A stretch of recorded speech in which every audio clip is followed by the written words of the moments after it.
So I'm Roger with Roger's Outdoor Channel. Today I'd like to talk to you about volunteering in the outdoors. Um, a lot of us, especially when we get to retirement age, if you don't have a lot of activities and that, a lot of variety in your activities, a number of people just kind of sit around and wilt away. Just what do I do today? Geez, I'm bored. There's nothing. I don't feel productive. And if you really kind of apply yourself to finding hobbies, enjoying hobbies, just getting involved with being outdoors and giving yourself little reasons for going outdoors. Like, okay, I've got somebody to go with on things that I'd like to, I want to go do this, and I want to take somebody and introduce them for the first time to this particular activity. That's a form of, you're doing something you like, and you are helping somebody discover a new hobby themselves. That's volunteering. So I'm going to try to talk to you a little bit about being a little creative in how you come up with your opportunities to volunteer outdoors. I volunteered with places like the Nature Conservancy, for example, and if they don't know what your skill set is, you might be good at a good lecturer, a good accountant, just have a number of things that you can do that would fit in with this organization. But if they don't know that, they say, oh, you want to pull some weeds today? And, that might not appeal to you. But, or, if you are a hiker and go out and help maintain some of the trails or something, they don't know that you can actually set up be a coordinator and get volunteers to go out on a certain day or something like that. So, it's up to you to kind of, if you see an organization you'd like to contribute to,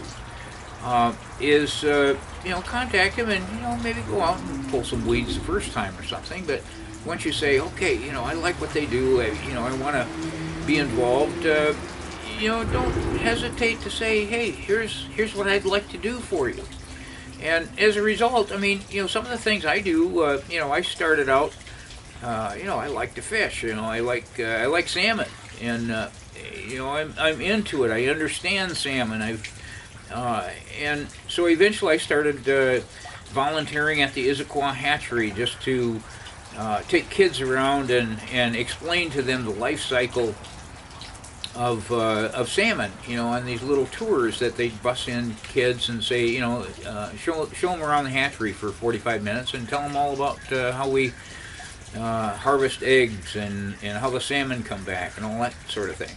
Well, I started there, and then, gee, that's kind of fun, so I would go back and volunteer and help harvest the fish. And then that kind of led to, okay, you got all these eggs. How about if I take some of them and put them in streams in remote incubators? And they say, okay, you can do that. And just here's some of the paperwork you have to do and that sort of thing. And once you do that for a few years, you get a level of understanding and expertise, and you become a consultant. Fish and Wildlife calls me and has me volunteer and.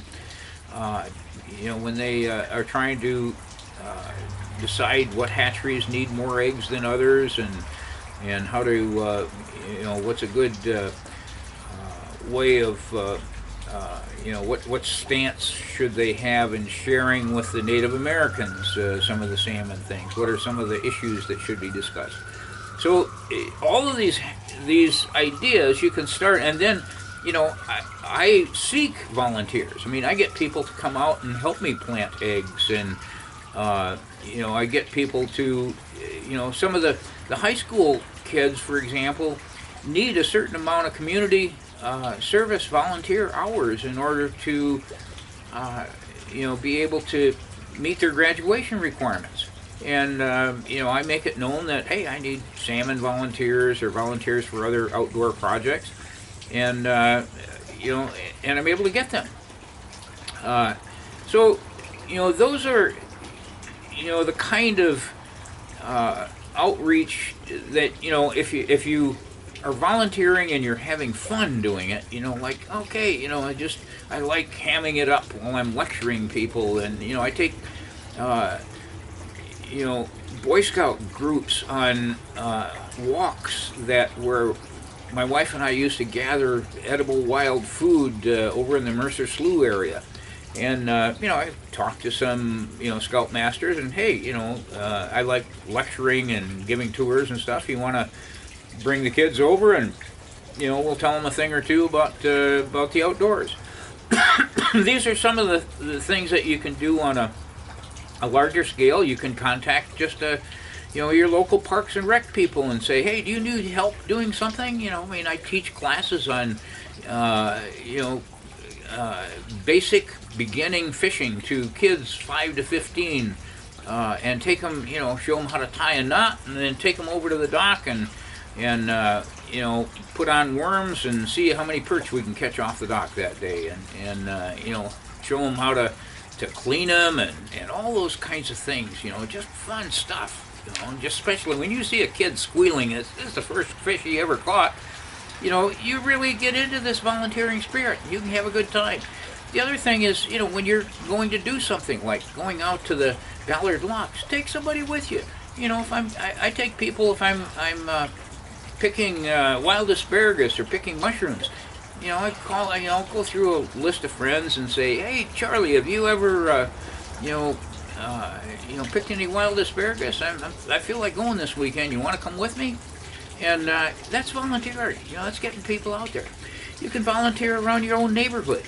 Some of the stuff I do in my neighborhood, I take I like to walk. And I walk around the neighborhood, and we've got bike paths and all that stuff.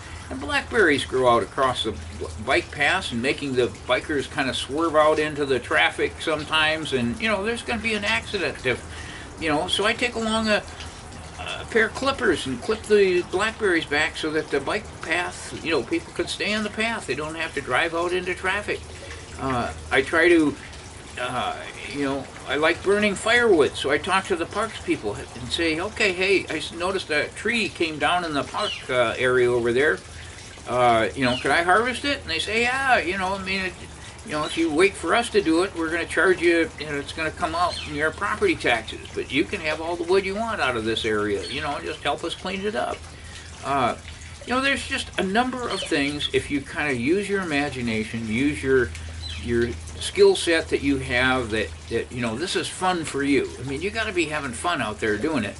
But if you're volunteering, a lot of times that helps you have fun. So anyway, I hope that gives you a few ideas. Again, as with all my videos, I have companion articles that are free that you can download, look for them, that I talk about this volunteering thing in a little bit more detail. And then I have some, you may also like articles, and I've got even ebooks attached. So spend some time on my channel, browse around a little bit, see something that interests you. Don't hesitate to download it, or even buy one of my ebooks.